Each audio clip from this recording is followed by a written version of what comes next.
வேலையில் பல பிரச்சனையை சந்தித்தவங்க தான் மிதுன ராசிக்காரங்க.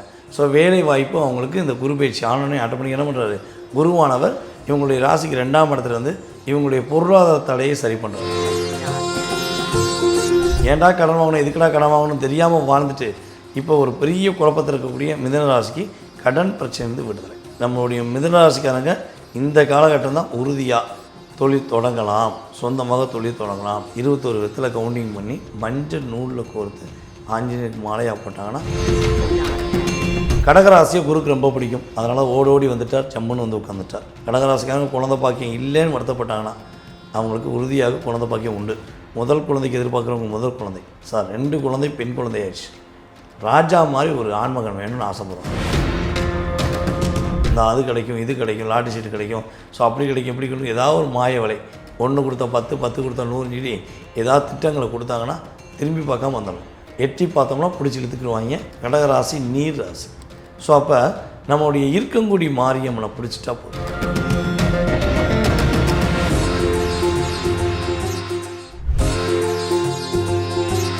மிதுனம் ராசிக்காரர்களுக்கு குரு பகவான் எந்த இடத்துக்கு பயிற்சியாகி இருக்கிறார், அதனால் நடக்கக்கூடிய சாதக பாதகங்கள் சொல்லுங்கள் சார். ஜென்மத்தில் இருந்த குரு பகவான் இப்போ ராசிக்கு 2ஆம் இடத்துக்கு போயிருக்கார். கிட்டத்தட்ட வந்து பார்த்திங்கன்னா ஒரு வருட காலமாக பல சிந்தனைகளை வைத்துக்கொண்டு எதையும் செயல்படுத்த முடியாமல் மற்றவர்களுக்கெல்லாம் செய்யும்போது பாதுகாப்பாக பக்காவாக செஞ்சு கொடுத்த நம்முடைய மிதுன ராசி தனக்கென்று வரும்பொழுது பல தடுமாற்றங்களை சந்திச்சிருப்பாங்க.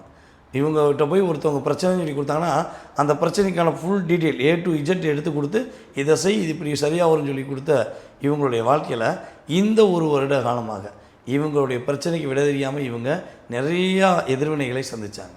அதே போல் வந்து பார்த்திங்கன்னா இனிமே தான் அவங்களுக்கு வேலை வாய்ப்பு சூப்பராக இருக்கும் போது வேலையில் பல பிரச்சனையை சந்தித்தவங்க தான் மிதுன ராசிக்காரங்க.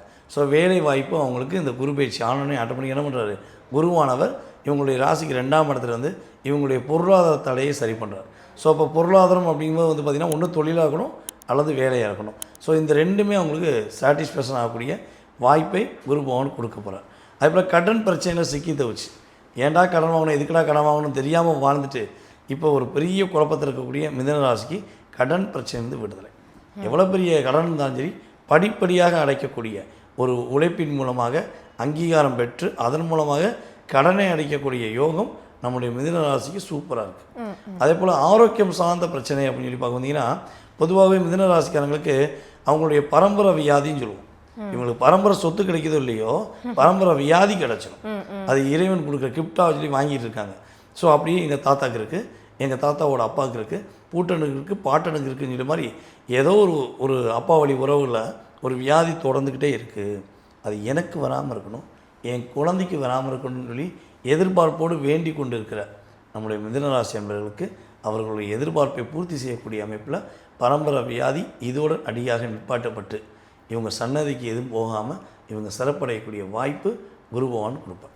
அதே போல் வம்பு வழக்கு கேஸு கோர்ட்டு அப்படின்னு சொல்லி செய்யாத தவறுகளுக்கு வேலை செய்கிற இடத்துல அவமானம் அல்லது இருக்கிற இடத்துல அவமானம், பிரச்சனை, பக்கத்து வீட்டில் பிரச்சனை அப்படின்னு சொல்லி எந்தெந்த பிரச்சனையெல்லாம் இவங்க சகித்து கொண்டு வாழ்ந்துருக்காங்களோ, நான் தப்பே செய்யலையே ஏன் என் மேலே இவ்வளோ பழி போட்டாங்கன்னு சிந்தனையில் இருக்காங்கன்னா அந்த சிந்தனைகளை சிதறடித்து இவங்க செய்யலைங்கிறத ப்ரூஃப் பண்ணி குரு பகவான் என்ன பண்ணுவார், இவங்களுக்கு ஒரு பெரிய அங்கீகாரத்தை பெறக்கூடிய வாய்ப்பை குரு உறுதியாக கொடுப்பார்.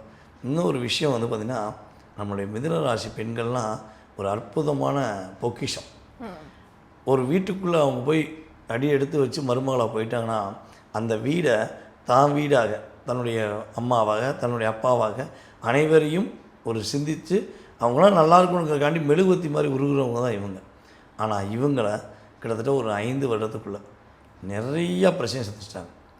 ஏன்டா திருமணம் முடித்தோன்னு சொல்லி யோசிக்கக்கூடிய அளவுக்கு இவங்க லைஃப்பில் பல பிரச்சனை இருக்குது.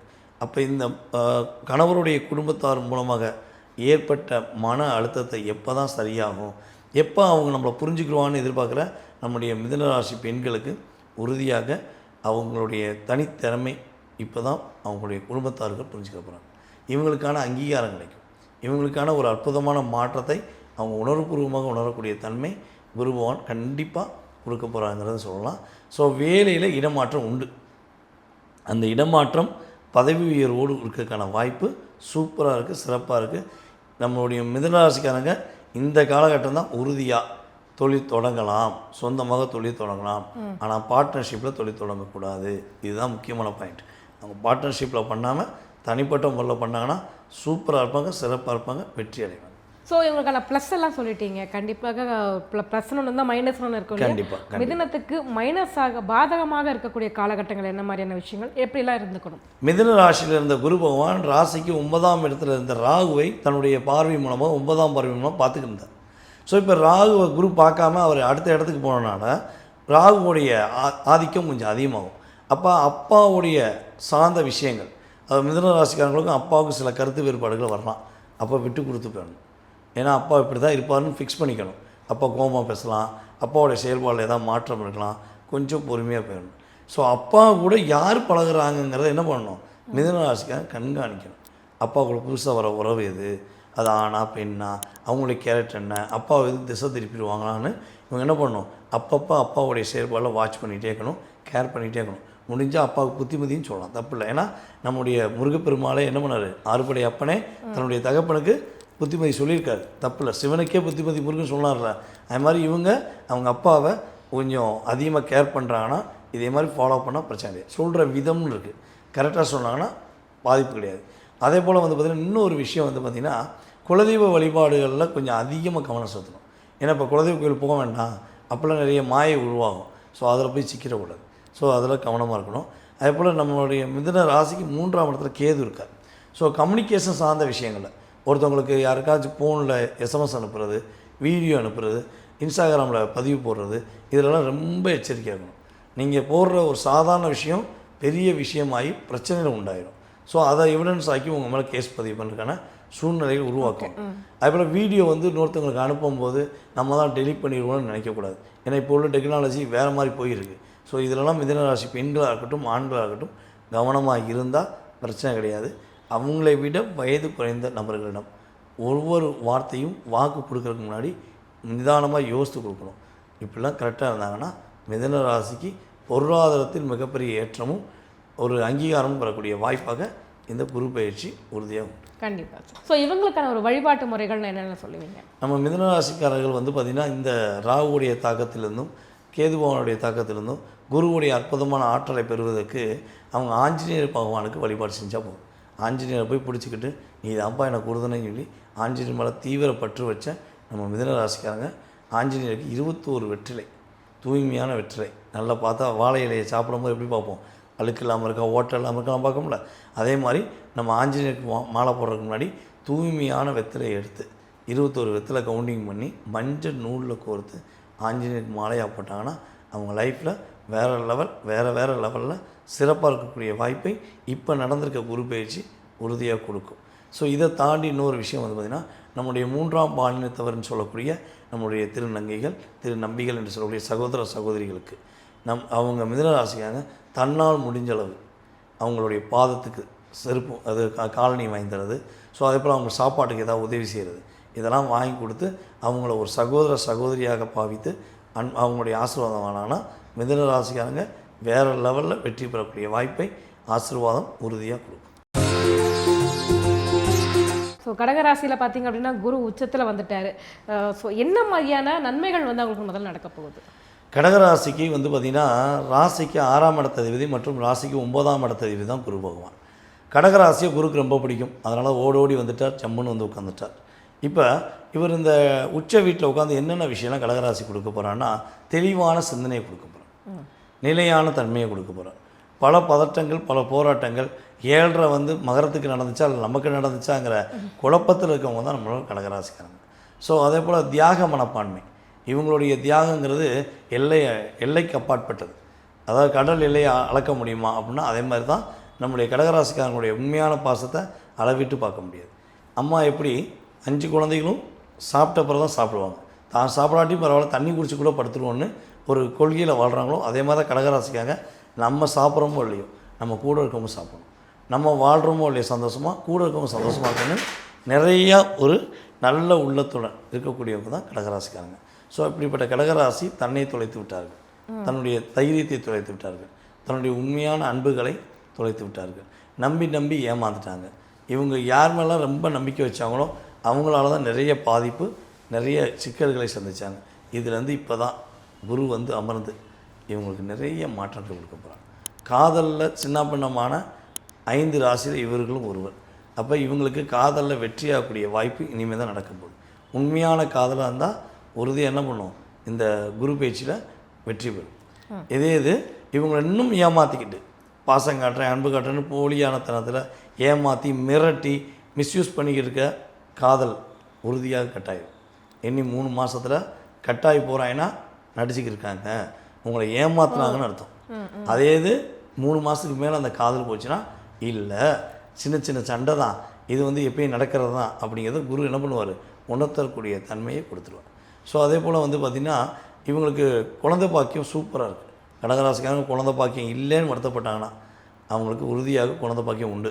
முதல் குழந்தைக்கு எதிர்பார்க்குறவங்க முதல் குழந்தை சார், 2வது குழந்தைக்கு வெயிட் பண்ணுறோம், கட்டாயமாக 2வது குழந்தை சார், 2 குழந்தை பெண் குழந்தை ஆயிடுச்சு, ராஜா மாதிரி ஒரு ஆண்மகன் வேணும்னு ஆசைப்படுறோம், கட்டாயமாக எதிர்பார்ப்பு நிறைவேறும் சார். 2 குழந்தையும் ஆண் குழந்தை ஆயிடுச்சு, எனக்கு மகாராணி மாதிரி மகாலட்சுமி மாதிரி ஒரு குழந்தை பெண் குழந்தை வேணும் சார், எதிர்பார்க்குறேன்னு நினைக்கக்கூடிய கடகராசிக்காரங்களுக்கு அவங்க 3வது மகாலட்சுமி எதிர்பார்த்தாங்கன்னா அதே மகாலட்சுமியை குழந்தையாக பிறக்கக்கூடிய வாய்ப்பு ஒரு பவன் கொடுத்துருவார் சார். ஒரு பக்கம் குழந்தை கொடுத்துருவார், எனக்கு கல்யாணமே முடியல, கல்யாணத்தை கொடுப்பாருன்னா உறுதியாக இவங்களுடைய ராசிக்கு 7ஆம் இடம் மகர வீட்டை ஒரு ராசியிலிருந்து பார்க்குறதுனால திருமண வாழ்க்கை நடக்கும், திருமண தடை விலகும், இவங்களுக்கு ஏற்ற ஒரு மன வாழ்க்கை அமைத்து அதன் மூலமும் மகிழ்ச்சியாக இருக்கக்கூடிய வாய்ப்பு சூப்பராக இருக்குது.